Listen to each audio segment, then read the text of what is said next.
Hi guys, I want to thank you for your hard work.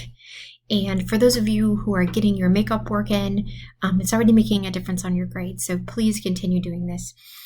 This week, you should have completed all the annotated bibs. I've given you general feedback.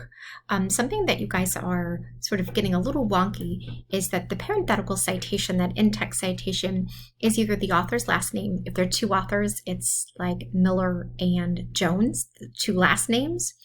It's a little different on the works cited entry. And then if it is more than two authors, it is the last name, like Jones, ETAL period. So keep those things in mind. If it doesn't have an author, it's the title of the article in quotes. So not like the journal where you got it from, but the title of the author. That makeup work, please, makeup work. Extra credit and essay revisions really will help your grade. I want you to do well in this class, and I want you to get 102 checked off your list. So please go ahead and do that. If you've been getting some TAPS warnings from me, it's protocol. It's something that I have to do. It's not punitive. It's just saying, hey, this is happening. But please know that I'm here to help. Please give it one final push forward so that you can check that 102 off your list.